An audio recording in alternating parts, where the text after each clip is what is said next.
എല്ലാവർക്കും നമസ്കാരം. കഴിഞ്ഞ ദിവസം കൊച്ചിയിൽ രണ്ട് IT കമ്പനികൾ നിന്നുപോയി ജോലിക്കാരുടെ പണി പോയതിൻ്റെ പേരിലൊക്കെയുള്ള പ്രശ്നങ്ങൾ നിങ്ങൾ അറിഞ്ഞു കാണുമല്ലോ. അതിലൊന്നൊരു അമേരിക്കൻ കമ്പനി, അത് ഈ മെഡിക്കൽ കോഡിങ് ചെയ്യുന്ന കമ്പനിയാണ്. ഹെൽത്ത് കെയർ അനാലിസ്റ്റിക് കമ്പനിയായ കോറോ ഹെൽത്ത് എന്ന അതിൻ്റെ പേര്. ഈ കമ്പനിക്ക് കൊച്ചിയിലും കോഴിക്കോടും ഒക്കെ ഓഫീസുകളുണ്ടായിരുന്നു. ഈ രണ്ട് ഓഫീസുകളിലും കൂടി ഏകദേശം 800ഓളം ആളുകൾ ജോലി ചെയ്യുന്നുണ്ടായിരുന്നു. രണ്ടാമത്തെ കമ്പനി എന്ന് പറഞ്ഞാൽ തൃക്കാക്കര ആസ്ഥാനമായി പ്രവർത്തിച്ചിരുന്ന ഒരു സ്റ്റാർട്ടപ്പ് കമ്പനി, IT ഇക്കോസിസ്റ്റം കമ്പനിയായ ഡാൽറോഫ് എന്നാണ് ആ കമ്പനിയുടെ പേര്, ഡാൽറോഫ്. തങ്ങളുടെ കീഴിലുള്ള 21 ഉപകമ്പനികളുടെ പ്രവർത്തനം പൂർണ്ണമായി നിർത്തിവെക്കുന്നതായിട്ട് അങ്ങ് പ്രഖ്യാപിച്ചു. ജോലിക്കാരെയും പറഞ്ഞു വിട്ടു. ഈ AI ആർട്ടിഫിഷ്യൽ ഇൻ്റലിജൻസിൻ്റെ വരവും ഈ ഫണ്ടിൻ്റെ പ്രതിസന്ധിയുമാണ് കാരണമായി കമ്പനി വ്യക്തമാക്കിയത്. ഇതോടെ അവിടുത്തെ ഒരു 300ഓളം ജോലിക്കാരുടെ ജോലിയും നഷ്ടപ്പെട്ടു. രണ്ട് കമ്പനികളുടെയും പെട്ടെന്നുള്ള ഈ പൂട്ടൽ ജീവനക്കാരുടെ വലിയ പ്രതിഷേധങ്ങൾക്കും ലേബർ ഡിപ്പാർട്ട്മെൻറ്റിൻ്റെ ഇടപെടലുകൾക്കും ഹൈക്കോടതി ഇടപെടലിനും ഒക്കെ കാരണമായി. സാധാരണയായി IT കമ്പനികളിൽ പരമ്പരാഗതമായ യൂണിയൻ സംവിധാനങ്ങളില്ല എന്ന് തന്നെ നമുക്ക് പറയാം. കേരളത്തിൽ ആകെ IT ജീവനക്കാരുടെ ക്ഷേമത്തിനായി പ്രവർത്തിക്കുന്ന ഒരു സംഘടന എന്ന് പറഞ്ഞാൽ അത് പ്രതിധ്വനി എന്ന് പറയുന്ന പേരിലുള്ള ഒരു സംഘടനയാണ്. ജീവനക്കാർക്ക് വേണ്ടി സാധാരണ അവരാ സംസാരിക്കുന്നത്. യഥാർത്ഥത്തിൽ ഇവിടെ പിരിച്ചുവിടലൊന്നും അല്ല ഉണ്ടായിരിക്കുന്നത്, മറിച്ച് കമ്പനി നഷ്ടത്തിലായി. ഈ ആർട്ടിഫിഷ്യൽ ഇൻ്റലിജൻസ് എന്ന സാങ്കേതിക വിദ്യയുടെ വരവ് മൂലം മെഡിക്കൽ കോഡിങ് എന്ന സംഭവം ഇനി ഈ AI സഹായത്തോടെ, സാങ്കേതിക വിദ്യയുടെ സഹായത്തോടെ ഒരു കമ്പ്യൂട്ടർ കൊണ്ട് ചെയ്യിക്കാൻ പറ്റും. ഏകദേശം 1200 പേരുടെ ജോലി പോയ സാഹചര്യത്തിൽ ബിന്ദു കൃഷ്ണയും ഉമാ തോമസും ശിവൻകുട്ടിയും ഹൈബി ഈഡനും ഒക്കെ ആ പ്രശ്നത്തിൽ അങ്ങ് ഇടപെട്ടു. INTUCയും CITUയും ഇതിനകത്തിടപെട്ടു. ഈ രണ്ട് തൊഴിലാളി സംഘടനകൾ പ്രശ്നത്തിൽ ഇടപെട്ട് കഴിയുമ്പോഴത്തേനും ഇത് വലിയ വാർത്തയായി. ലോകത്തെമ്പാടും പുതിയ സാങ്കേതിക വിദ്യയുടെ വരവ് മൂലം കമ്പനികളെല്ലാം നേരിടുന്ന പ്രശ്നം യൂണിയൻ നേതാക്കൾ കയറി കോരം പ്രസംഗിച്ചാൽ ഒന്നും തീരുന്നതല്ല. ഇതിനകത്ത് രാഷ്ട്രീയ നേതാക്കന്മാർ ശ്രദ്ധിക്കേണ്ട ഒരു പ്രധാന കാര്യമുണ്ട്. നിങ്ങൾക്ക് കഴിയുമെങ്കിൽ ഈ തൊഴിൽ നഷ്ടപ്പെട്ടവരെ സമരത്തിലേക്ക് തള്ളിവിട്ട് ലാഭം ഉണ്ടാക്കാനല്ല നിങ്ങൾ ശ്രമിക്കേണ്ടത്. പകരം ജോലി നഷ്ടപ്പെട്ടവർക്ക് ജോലി നൽകാനുള്ള ഒരു സംവിധാനം ഉണ്ടാക്കുക ചെയ്യണ്ടേ. കേരളത്തിലെ യൂണിയനുകൾ മൂലം IT മേഖലയിൽ സമരങ്ങളും പ്രതിഷേധങ്ങളും വ്യാപിച്ചാൽ അത് സംസ്ഥാനത്തിൻ്റെ സാമ്പത്തിക രംഗത്തും തൊഴിൽ വിപണിയിലും വലിയ പ്രത്യാഘാതങ്ങൾ ഉണ്ടാകും.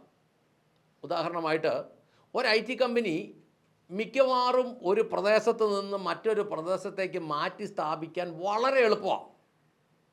മറ്റെല്ലാ മേഖലയിലും സമരങ്ങളും ബുദ്ധിമുട്ടുകളും ആയിട്ട് ജോലി സ്ഥിരത ഇല്ലാതിരിക്കുന്ന സാഹചര്യത്തിൽ ശമ്പളക്കുറവ് അനുഭവപ്പെടുമ്പോൾ ഒരുവിധം കാര്യങ്ങൾ കുഴപ്പമില്ലാകുന്നത് IT മേഖലയിൽ മാത്രമാണ് ചെറുപ്പക്കാരെ സംബന്ധിച്ച്.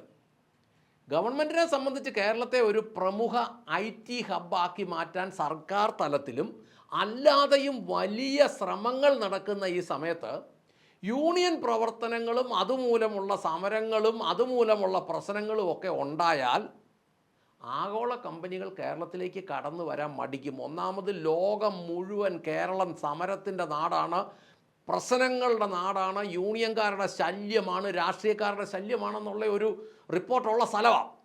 അങ്ങനെ വരുമ്പോൾ അവർ കമ്പനിക്കാർ കർണാടകത്തിലോട്ടും തമിഴ്നാട്ടിലോട്ടും തെലുങ്കാനയിലോട്ടും ആന്ധ്രയിലോട്ടും ഒക്കെ തങ്ങളുടെ സ്ഥാപനങ്ങൾ മാറ്റും. ആ സംസ്ഥാനങ്ങൾ അവരെ ഇങ്ങനെ രണ്ട് കൈ നീട്ടി സ്വീകരിക്കാൻ നിൽക്കുക. കേരളത്തിലെ പല പ്രമുഖ IT കമ്പനികളും ഇവിടെ പ്രവർത്തിക്കുന്നതിൻ്റെ കാരണം ഇവിടുത്തെ അന്തരീക്ഷവും കുറഞ്ഞ ജീവിത ചെലവുമാണ്. ബാംഗ്ലൂരൊക്കെ വെച്ച് നോക്കുമ്പോൾ കേരളത്തിൽ ഒത്തിരി ജീവിത ചെലവ് കുറവുണ്ട്. എന്നാൽ സമരങ്ങൾ കാരണം പ്രവർത്തന തടസ്സങ്ങൾ ഉണ്ടായാൽ അന്താരാഷ്ട്ര ക്ലയൻറ്റുകൾക്ക് സമയത്ത് പ്രൊജക്റ്റുകൾ തീർത്ത് നൽകാൻ കമ്പനിക്ക് കഴിയാതെ വന്നാൽ അത് അവരുടെ ബിസിനസ്സിനെ കാര്യമായി ബാധിക്കും. അങ്ങനെ വരുമ്പോൾ കമ്പനികൾ തങ്ങളുടെ ഓഫീസുകൾ പുറത്തേക്ക് മാറ്റാൻ നിർബന്ധിതമാകും. പുതിയ പ്രൊജക്റ്റുകൾ വരാതാവുകയും ഉള്ളത് നിന്നു പോവുകയും ചെയ്താൽ കേരളത്തിന് ഇനിയും തൊഴിലവസരങ്ങൾ നഷ്ടപ്പെടുകയും സാമ്പത്തിക ദാരിദ്ര്യത്തിലേക്ക് കൂപ്പുകുത്തുകയും ചെയ്യും. മാത്രമല്ല കേരളത്തിലെ അഭ്യസ്തവിദ്യരായ ചെറുപ്പക്കാർ, യുവാക്കൾ, യുവതികൾ ജോലി തേടി ലോകത്തിൻ്റെ പല ഭാഗങ്ങളിൽ അലയേണ്ടതായും വരും. ഇപ്പോൾ തന്നെ Thiruvananthapuram techno park, Kochi ഇൻഫ്രോ park തുടങ്ങിയ IT പാർക്കുകളെ ആശ്രയിച്ച് വലിയൊരു പ്രാദേശിക സമ്പദ് വ്യവസ്ഥ നിലനിൽക്കുന്നുണ്ട്. അത് വളരുന്നുമുണ്ട്. IT ജീവനക്കാരുടെ എണ്ണം കുറഞ്ഞാൽ റിയൽ എസ്റ്റേറ്റ് മേഖലയിലും ഹോസ്റ്റലുകൾ, വാടക വീടുകൾ, ഹോട്ടലുകൾ, ടാക്സി സർവീസുകൾ, മറ്റ് ചെറുകിട കച്ചവടങ്ങൾ തുടങ്ങിയവയെല്ലാം പ്രതിസന്ധിയാകും. നമ്മൾ കണ്ടിട്ടുണ്ടോ, എറണാകുളത്തോട്ടൊക്കെ ചെന്ന് കഴിഞ്ഞാൽ ഈ IT പിള്ളേരാണ് ഒരുമാതിരിപ്പെട്ട ജ്യൂസ് പാർലറുകൾ വരെ അവിടുത്തെ കസ്റ്റമേഴ്സ്. എല്ലാ മേഖലയിലും പ്രശ്നം വരും. ഇപ്പോൾ കേരള ഗവൺമെൻറ് പൊക്കിപ്പിടിച്ചിരിക്കുന്ന ഈ ബ്രാൻഡ് കേരളയ്ക്കും ഇതൊരു തിരിച്ചടിയായിരിക്കും.